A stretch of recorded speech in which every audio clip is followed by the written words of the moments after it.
마태복음 16장 24절 합독합니다. 시작. 이에 예수께서 제자들에게 이르시되 아무든지 나를 따르거든 자기를 부인하고 자기 십자가를 지고 나를 좇을 것이니라. 아멘. 7주년입니다. 잠깐 지난 1주년부터 7주년까지 주제들을 한번 보고 싶습니다. 우리 1주년 한번 볼까요?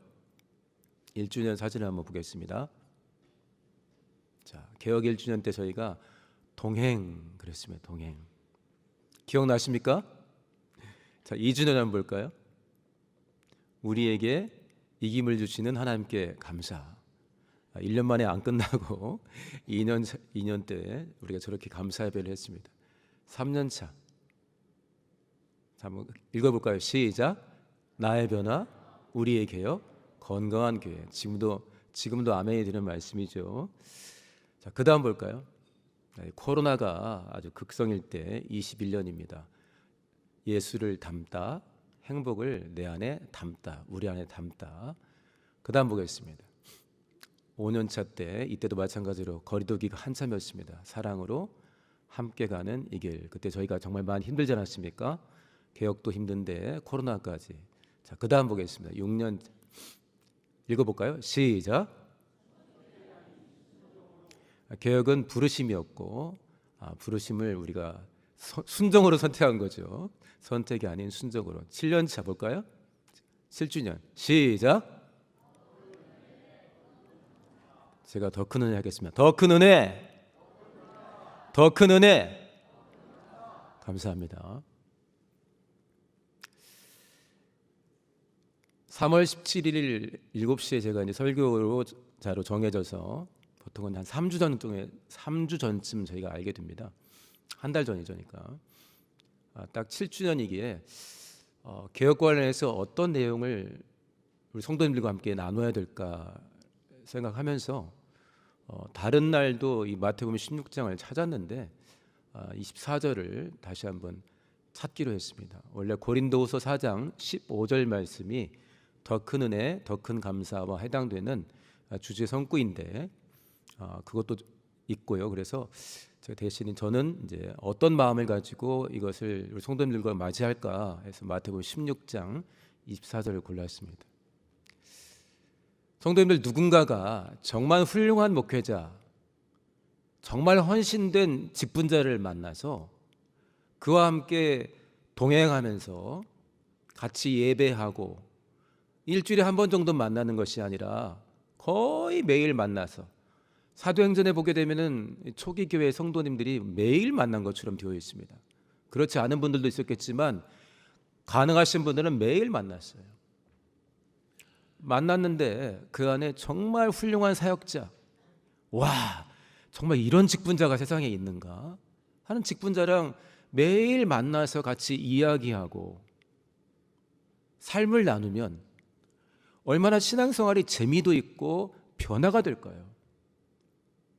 이 신앙생활에 잘못된 부분을 하나님이 원하시는 대로 깨닫고 고치는 것, 그 다음에 나는 예를 들면 이 정도의 수준이었는데 하나님은 그리스도의 장성한 분량을 원하시기 때문에 점점 더 성장하고 성숙하는 것, 잘못된 부분을 고치는 것, 좋은 점을 꾸준히 유지하되 그 질적으로 수준을 높여가는 것. 개혁은 보통 이 두 가지를 이야기할 수가 있습니다. 정말 탁월한 사역자, 정말 훌륭한 직분자를 만나서 그와 같이 삶을 나누면 얼마나 이 신앙생활이 재미있고 좋은 쪽으로 개혁이 많이 되겠습니까? 오늘 본문에서 베드로는 누구랑 3년 정도를 지금 같이 먹고 살고 있습니까? 베드로와 제자들이 많았습니다. 그런데 삶을 아예 같이 해버리는, 때로는 노숙도 하잖아요. 머리 둘 곳이 없다 그랬습니다. 노숙도 하고 어느 곳에 가기도 하고 때로는 대접도 받고 때로는 굶기도 하면서 예수님과 동행하는 사람들이 있었습니다. 그중에 베드로는 우리가 알지만 중요한 3명 중에 한 명이었습니다. 베드로와 야고보와 요한. 그러니까 베드로의 삶이 얼마나 바뀌었을까요? 우리가 말하는 것처럼 예수님과 함께하는 3년 동안 얼마나 많은 부분이 개혁됐겠어요. 성경도 새롭게 깨닫게 되고 몰랐던 것을 알게 되기도 하고 때로는 칭찬도 받고 때로는 혼도 나기도 하고 3년이면 대단한 변화를 겪었을 것입니다. 근데 제가 이제 7년을 개혁 여정을 겪는 우리에게 어떤 부분이 필요할까 생각하다가 그렇지. 예수님과 3년을 동행하면서 동락을 하고 있는 베드로에게 더 뭐가 배울 것이 있을까? 그런데 새로운 어떤 가르침 정도가 아니라 이날 갑자기 베드로가 헷갈린 게 아니라 베드로는 충성스럽게 나름 최선을 다해서 집도 사실은 집안일도 가족을 돌아보는 일도 뒤로 하고 예수님을 따라가고 있는데 예수님 보시기에 베드로의 충심과 진심이 예수님께 표현이 되는 상황이지만 오늘 예수께서는 베드로를 또 심하게 꾸짖어 주셨습니다. 그리고 이제 이어서 제자들을 바라보시면서 이 말씀을 하시는 겁니다. 그래서 제가 생각했어요. 그렇지. 주님이 매일 말씀하시지. 어제 칭찬을 받았다 할지라도 칭찬받으면 개혁이 끝나는 게 아니라 주님이 원하시는 수준이 있습니다. 자, 우리 에베소서 4장 13절 말씀, 에베소서 4장 13절 말씀 한번 같이 읽어보겠습니다. 시작. 우리가 다 하나님의 아들을 믿는 것과 아는 일에 하나가 되어 온전한 사람을 이루어 그리스도의 장성한 분량이 충만한 데까지 이르리. 하나님의 목표예요. 사도 바울이 깨달은 하나님의 목표 수준이 너무 높습니다. 어제 잘했으면 끝이 아니라 그리스도의 장성한 분량에 이르기까지 우리를 돌아보십니다. 그러니까 예수께서 지켜보신 베드로에게는 칭찬할 일이 얼마나 많겠어요. 그리고 칭찬도 많이 했겠죠. 그런데 이날 심하게 꾸지람을 받았습니다. 그리고 또 하나 말씀을 해주십니다.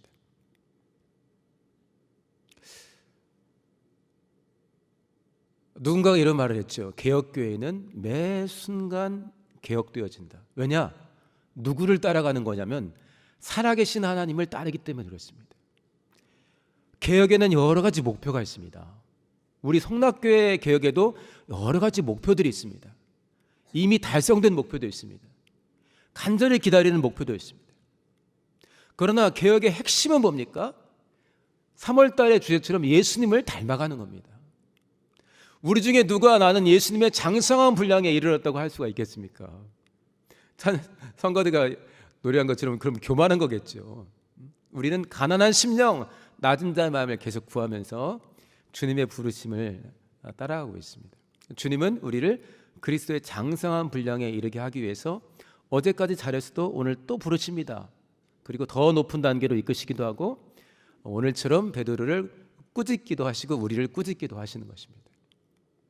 우리 성도님들, 우리 성락교회 개혁에 있어서 교개업에 여러 가지 개혁의 목표가 있는데 시한이 정해져 있고 단기간 내에 달성되는 목표도 있지만 가장 중요한 목표, 예수님을 닮아가고 성장하고 성숙해 나가는 일에 마음을 온전하게 집중하시기를 예수 이름으로 축원합니다. 할렐루야. 7주년의 제목이 더 큰 은혜, 더 큰 감사합니다. 그리고 제가 생각해 봤습니다. 은혜가 더 큰 게 있고 더 작은 게 있나?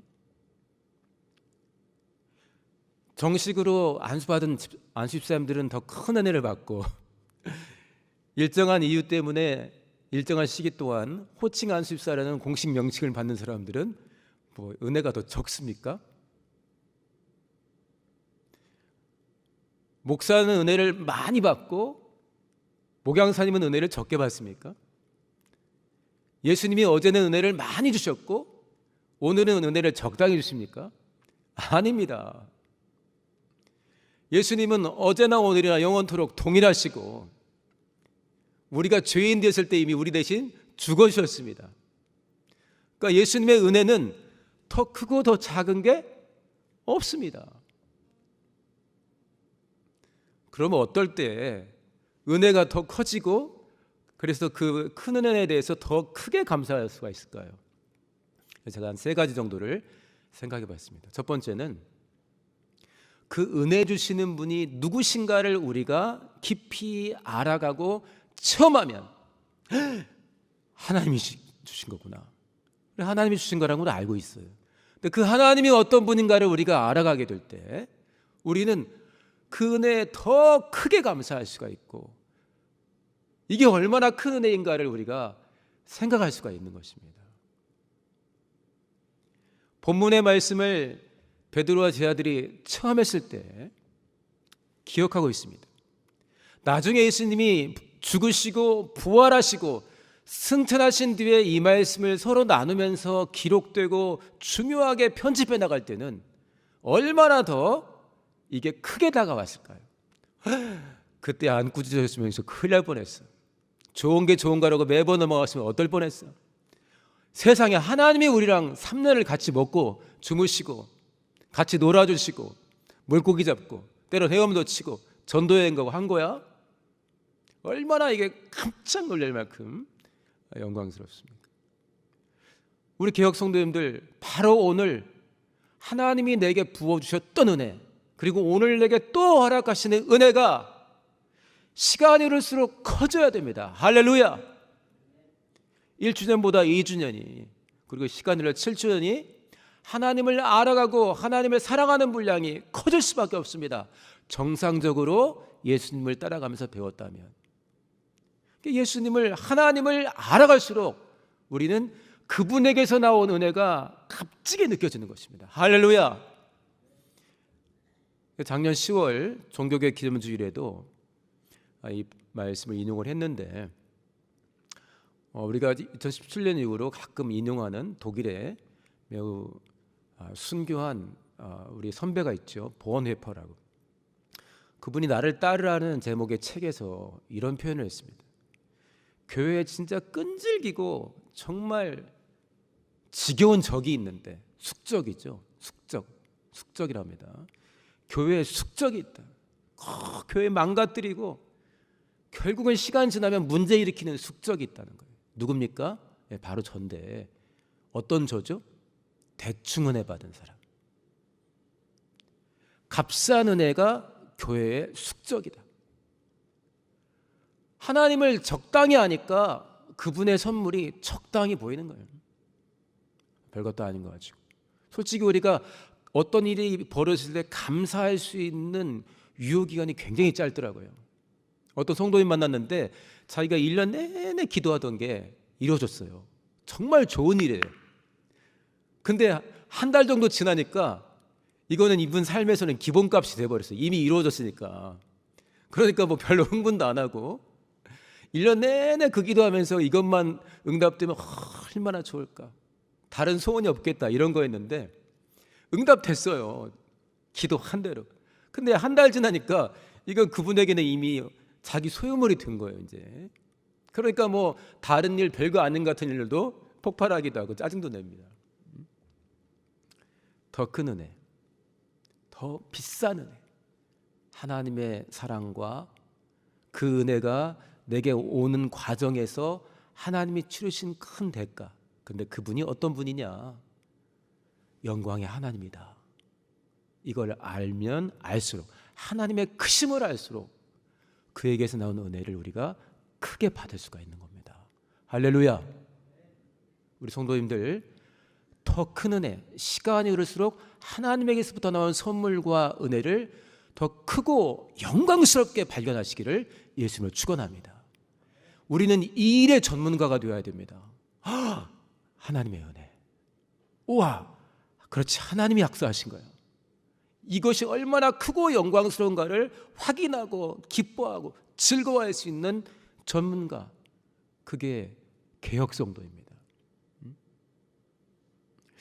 그러니까 하나님을 알아가면 알아갈수록 그에게서 나온 은혜가 더 크게 되고, 더 큰 은혜에 우리는 더 크게 감사할 수가 있습니다. 또 하나, 아까 우리 성가대도 낮은 자의 마음, 겸손함을 구하는 찬양을 했습니다. 예수께서 팔복을 가르쳤을 때 심령이 가난한 자는 복이 있다 그랬습니다. 그러면서 천국을 다 소유할 것이다. 심령이 가난한 자가 누굽니까? 하나님의 은혜가 내게 채워주지 않으면, 하나님의 것을 내게 부어주지 않으면 나는 아무것도 아니라는 고백을 진짜 할 수 있는, 이빨림이 아니라 진정으로 할 수 있는 자가 심령이 가난한 자입니다. 낮은 자의 마음을 유지할 수 있는 자, 갈급한 자. 아까 우리 513장에도 이 갈급한 심령에 대해서 이야기했는데, 갈급한 심령이 있는 자, 그에게는 똑같은 상황이 벌어졌는데 그 은혜를 더 크게 발견합니다. 할렐루야. 베드로도 최후가 얼마나 우리가 볼 때 정말 그 흠모가 되고 막 이렇게 두근두근합니까? 전설이지요. 실제로 저희는 목격하지 않았지만 베드로의 순교는 어땠습니까? 우리 주님처럼 내가 어떻게 그 크신 주님이 당하신 고난을 내가 그 모습을 똑같이 받느냐. 나는 거꾸로 매달아 달라. 이게 확인된 현실인지 아니면 교회 역사 전통 속에서 참 복된 전통으로 우리가 받아들인 건 모르지만은 베드로는 거꾸로 달렸습니다. 그동안 내가 수고했으면 됐지. 정말 하나님 해도 너무하신다. 내 끝이 이렇게 무슨 십자가에 또 달려야 되는 거냐. 평안하고 영광스럽게 성도들의 찬송 가운데 잘 먹고 잘 살다가 가야 되는 거 아니냐 하지 않았습니다. 얼마나 이 사도의 끝 모습이 실제 그런지는 모르겠지만 얼마나 우리에게 복됩니까? 그 가난한 심령 끝까지 유지하는 것이 얼마나 감사합니까? 자, 오늘 저는 바울의 예도 들고 싶습니다. 시간이 흐르면서 우리가 1주년보다 2주년 때, 그리고 점점 우여곡절을 겪지만 계속해서 하나님을 바라고 의지한 자가 견고하게 연단되는 것처럼 사도 바울을 보게 되면은 고린도서 15장 9절에는 제가 여러 번 인용합니다. 나는 사도 중에 참 지극히 작은 자다. 세상에 교회를 핍박했는데 나보다 더 작은 사도가 어디 있겠느냐. 지극히 작은 사도다. 사도 중에 지극히 작은 자다 그랬습니다. 시간이 좀 흘렀어요. 에베소서 옥중서신이죠. 에베소서 3장에서는 이렇게 표현합니다. 모든 성도가 있는데, 성도 중에서도 큰 자 작은 자가 있을 건데 모든 성도 중에 지극히 작은 자보다 더 작은 나 그랬습니다. 고린도전서 15장에서는 사도 중에 내가 제일 작다. 그동안 내 출신을 볼 때. 그런데 에베소서 3장 8절에는 모든 성도 중에 지극히 작은 자가 있는데 그 자보다 내가 더 작다 그랬어요. 더 겸손해졌습니다. 시간이 흘렀어요. 디모데전서 점점 시간대로 뒤로 가는 거죠. 디모데전서 1장에 뭐라 그랬습니다? 죄인 중에 내가 괴수다 그랬어요. 점점점 심령이 낮아지고 겸손해집니다. 할렐루야. 이 사람은 순교할 수가 있어요. 이 사람은 더 큰 은혜를 발견할 수 있고 더 큰 감사를 할 수가 있습니다. 할렐루야. 고린도서 4장 15절. 고린도 교회에 퍼져 있는 은혜가 곳곳에 복음이 전해지고 퍼져가니까 은혜가 곳곳에서 퍼지고 복음이 전해지는 거예요. 그러니까 곳곳에 감사의 크기가 여기서도 감사, 여기서도 감사, 여기서도 감사. 은혜도 넘치고 감사도 넘치니까 그 뒤에 뭐라고 그랬죠? 이게 하나님께 영광 돌린다 했습니다. 첫째는 하나님을 알아갈 때, 둘째 지속적으로 그 하나님 앞에서 나를 낮출 수 있을 때 우리에게 임하는 은혜는 더 크게 보이는 것이고 그 큰 은혜 속에서 우리는 더 큰 감사와 찬송을 하면서 고단할 수 있는 신앙개혁의 길을 갈 수가 있는 것입니다. 세 번째는 어떻게 하면 더 큰 은혜가 더 커지고 더 감사가 커질 수 있을까? 그거는 내가 체험한 은혜, 내가 목격한 감사의 제목을 함께 나누는 것입니다. 저 본문에서 베드로가 만약에 시험 들었으면 3년 동안 주님의 은혜를 많이 받아서 베드로가 이 장면에서 시험 들었던 장면은 전 잘 모르겠어요. 이게 이 주석을 보거나 강의 설교를 듣더라도 이때 이후로 베드로가 삐딱해져 가지고 모임에도 안 오고 다시는 오나 봐라. 나한테 이럴 수가 있어? 내가 수제자인데 나한테 이럴 수가 있어? 동네도 같은 동네인데 그렇게 삐딱하게 해서 모임도 안 나와. 내가 한번 그냥 내가 가만히 있나 봐라. 나이 차이도 별로 안 나는데 만약에 그렇게 됐다면, 그런데 베드로가 이것을 잘 받아냈습니다. 만약에 베드로가 이 일을 굉장히 부끄러워하고 이 일에 대해서 다른 사도가 예수님 부활 이후에라도 계속해서 언급하는 것을 정말 싫어해서 다시는 언급하지 말아라. 나 너무 부끄럽고 치욕적인 일이니까 나한테 하나 예수님이 사단아 했는데 그거 말하지 말아라. 한두 번이면 됐지 않느냐? 하지 않았어요. 이거를 말이야 복음서에 기록을 해버립니다. 그러면 가는 곳마다 읽고 사도 베드로가 어떻게 찍혔고 어떻게 혼났는가가 나오는 건데 베드로가 봤습니다. 그리고 모일 때 이야기하겠죠. 근데 정말 내가 나한테 사단아 했는데 진짜 뜨끔했지. 시험 들 뻔했는데 정신 바짝 나더라. 그리고 그렇게 3년을 먹고 마시면서 딴짓을 해도 나를 윽박지르지 않으시고 그렇게 꾸짖으신 다음에는 계속해서 나와 함께 하시고 이후에는 더 큰일도 있었지. 3번씩이나 부인했는데 하면서 그러나 나를 사랑으로 받아주셨다. 이때 이 경험을 제자들이 모여서 나누고 주님께 또 들을 수 있습니다. 주님, 아까 베드로에게 사단아 했는데 저희가 받기 굉장히 불편했습니다. 왜 그랬습니까? 묻기도 하지 않았겠어요? 제자들과 함께 있을 때 비유도 물어보기도 하고 배우기도 하지 않았습니까? 내가 체험한 은혜를 공동체 내에서 소그룹 내에서 나눌 때 그 은혜가 풍성해집니다. 얼마 전에 어떤 모임에 참여했는데 정말 좋으신 분들인데 어쨌든 그 주간에는 굉장히 힘든 일을 겪으셔가지고 몇 사람 만나는데 다 힘든 이야기만 하시는 거예요. 우리 예배당은 이렇게 힘들고 우리 기관은 이렇게 힘들고 도대체 개혁이 뭔지 모르다. 이런 하소연들을, 그 하소연도 얼마나 소중합니까? 하소연도 해야 됩니다. 그래야 속 풀고 다시 생각을 다시 하니까. 그러니까 그날 저도 부족한데 그 생각을, 그런 이야기들을 몇 번을 이렇게 듣고 나니까 굉장히 지치는 거예요. 근데 밤에 어떤 분이 전화를 했어요. 이건 또 180도 다른 이야기예요. 어려운 상황이지만 이분이 자기 동네에서 전도하면서 모임을 세워보려고 막 애쓰는 그 간증을 저한테 전화를 해주셨어요. 제가 그랬어요. 아이고, 오늘 제가 정말 귀담아 들어야 할 일이고 같이 기도할 일이지만 어려운 이야기를 몇 번 들었더니 힘들었는데, 집사님이 그 이야기 들으니까 정말 내가 보약 먹는 것 같다고 제가 막 그랬어요. 우리가 모여서 겪고 있는 삶 속에서 어려움과 그 어려움을 이겨내는 은혜의 이야기들을 나누고 하나님의 은혜를 고백하고 나누고 확인해 나갈 때, 작년까지는 이랬는데 금년에는 이게 이렇게 나에게 똑같은 사순절인데 똑같은 십자가인데 금년에는 나한테 이렇게 크게 다가옵니다. 은혜를 나누고 또 이분이 은혜를 나누고 이분이 감사하고 저분이 감사하니까 이 시험 들었던 분, 내가 한번 깽판치리라 했던 시험 들었던 분이 생각을 바꿀 수가 있는 겁니다. 그러면 은혜가 커집니다. 감사가 커져요. 왜 우리 성도님들 은혜 충만한 간증들을 조회수가 높습니까? 그 은혜 때문에 힘을 받는 것입니다. 그 감사 때문에 힘을 받는 거죠. 더 큰 은혜, 더 큰 감사. 입을 열어서 많이 고백하시고 입을 열어서 많이 나누면서 우리 공동체의 은혜를 더 크게 하시고 우리 공동체의 감사의 크기를 키워나가시기를 예수 이름으로 축원합니다. 할렐루야. 시간이 많이 됐습니다. 어떤 마음으로 우리 예수님께서 부탁하신 자기를 부인하며 자기 십자가를 져야 될까요?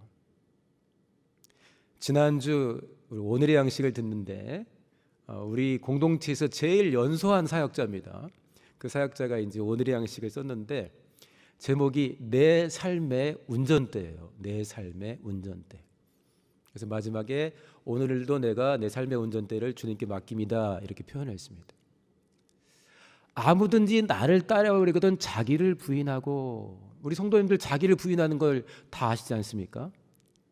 재미있는 번역본들이 있어요. 영어 성경에도 재미있는 번역본이 있는데 어떤 그 메시지 바이블이라는 번역본이 있습니다. 거기는 자기를 부인하고 이걸 뭐라고 했냐면, 야, 나한테 좀 맡기고 운전석에는 네가 앉아야 되는 게 아니라 내가 앉아야 돼, 이런 편이 있어요. 운전대는 내가 잡고 있어, 이렇게 영어로 되어 있어요.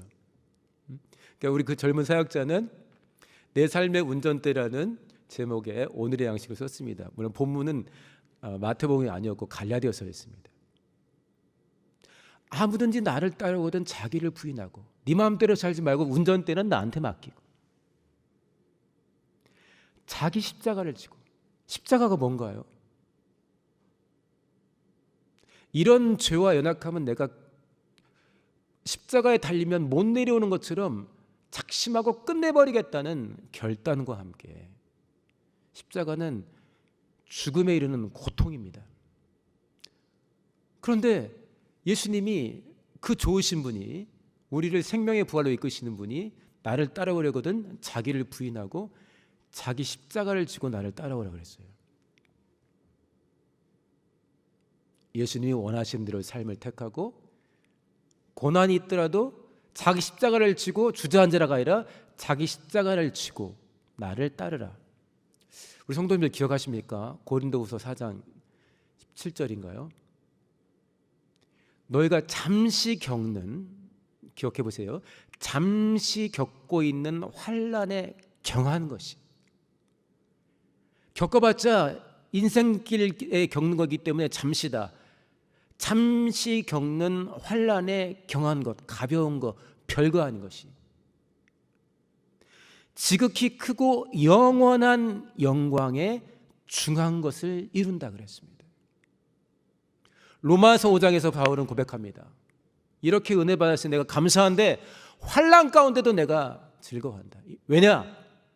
환난은 인내에 들어가지만 인내는 연단을, 다져진 인격을, 신앙 인격을 참아내면서 시험 들어버리고 끝내버리는 게 아니라 그 인내하죠. 말씀 붙들고 참아내고 기도하고 소망 붙들고. 환난은 인내를 하고 참아내니까 신앙 인격이 연단됩니다. 인내는 연단은 소망을. 그러면 이 소망이 부끄럽지 않다 했습니다. 운전대를 주님께 맡기고 나의 십자가를 지는 삶의 순간은 영광이고 끝도 부활의 영광입니다. 할렐루야. 개역 7주년이 되었습니다. 우리는 어떤 자세로 살아가야 될까요? 3년 동안 동고동락한 베드로에게 예수님은 최선을 다해서 지적해 주시고 이끌어 주시고 자기 부인과 십자가를 말씀해 주셨습니다. 그리고 베드로는 부끄러워하지 않고 이 일이 복음서에 기록되는 걸 기꺼이 허락했습니다. 자기가 주인공인데. 개역 7주년 돌아볼 때 즐거운 일 많지만 얼마나 고통스러운 일도 많고 우리가 또 싸우기엔 또 얼마나 많이 싸웠습니까? 생각지도 못한 일에 소송과 법적인 분쟁들이 진행되면서 얼마나 또 피 같은 헌금들이 법적인 분쟁에 또 많이 쓰여져 갔습니까? 얼마나 고단한 일이 많았습니까? 친한 친구가 다투기도 하고, 그것도 개혁 비개혁이 다툰 게 아니라 개혁 내에서 다투기도 하고, 오랫동안 친했는데 이상해지기도 하고, 치열하게 싸우다 보니까 지치기도 하고. 이게 즐거운 길입니까? 그러나 이 일을 즐겁게 가려고 제가 513장을 택했습니다. 왜냐? 자기 십자가를 지는 길은 영광입니다. 나를 내려놓고 내 안에서 예수님이 살아나는 게, 내가 계획한 인생이 아니라 예수님이 계획한 인생을 살아가는 게 자기 부인이고 자기 십자가입니다. 짧은 인생을 내 마음대로 사는 것도 감사한데 하나님 마음대로 살다 가게 나를 이끄시는 것이 자기 부인이고 자기 십자가입니다. 할렐루야. 즐거운 마음으로 십자가 지고 가라. 그 영어 표현 보면은 너 웃으면서 지고 가, 이렇게 되어 있습니다. 즐거운 마음으로 십자가 지고 가면 슬픈 마음이 위로받네. 네가 기꺼이 십자가를 지면 슬픈 마음이 위로받네. 네가 즐거울 것이라는 게 아니라 인생의 고단한 길, 개혁의 고단한 길을 가면서 마음에 눌려있는 사람이 네가 십자가를 지고 나를 네 삶 가운데 나타내면 너를 통해서 그 사람의 마음이 기쁘게 바뀔 거라는 거예요. 슬픈 마음이 기쁨을 얻네. 네가 기뻐진다는 게 너는 당연히 기쁠 것이고, 슬픔 가운데 고통 가운데 있는 우리 교회 안과 밖의 이웃들이 즐겁게 될 거라는 거예요.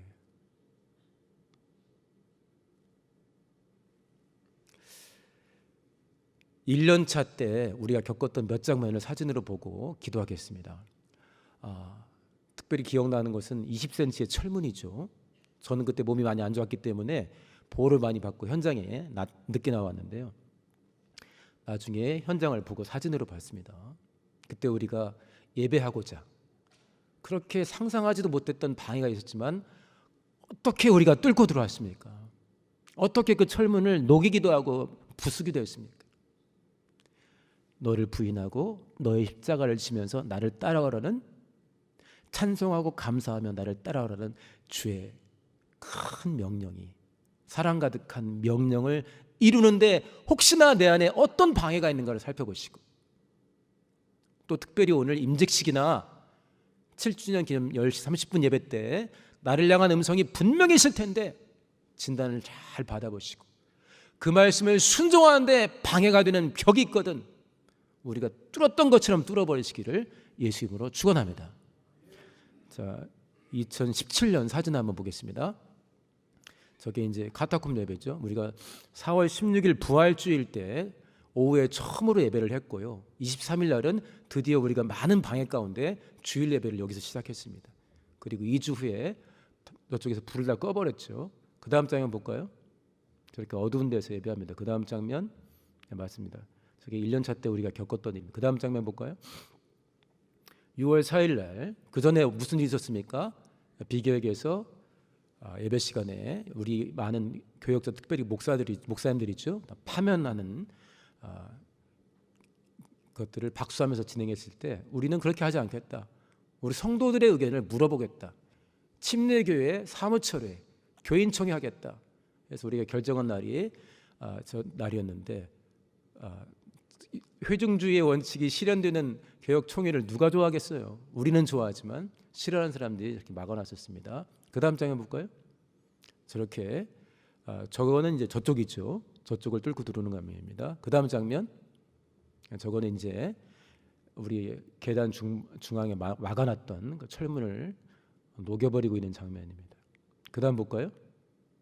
자, 이렇게 뚫고 들어왔고 교인총회 한다고 이렇게 광고하고 있습니다. 그 다음 볼까요? 이렇게 투표했습니다. 됐습니다. 1주년 때가 아니라 1년차 때 이야기입니다. 저 마음들을 다시금 확인하시고, 회중주의를 방해하는 게 있거든 우리가 나서야 됩니다. 우리 각각이 깨어있어야, 다수결이 좋은 건 아니에요.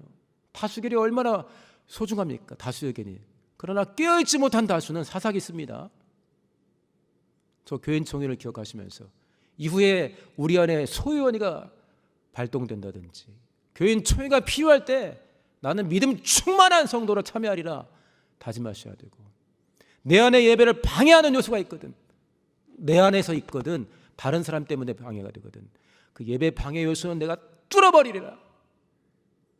신앙개혁의 길을 방해한 일이 벌어진다면, 어떻게 내 입에서 7년이 되는데 작년보다 더 은혜가 적고 감사의 제목이 적어? 그러면 예수님이 살아계신데 예수님께 문제가 없으니까 내 안에 문제가 있는 거 아니겠습니까? 더 큰 은혜, 더 큰 감사를 고백할 수 없게 만드는 일이 있다면 저렇게 뚫어버리라 다짐하시고, 우리 하나님께 귀하게 쓰임받으시기를 예수님으로 축원합니다.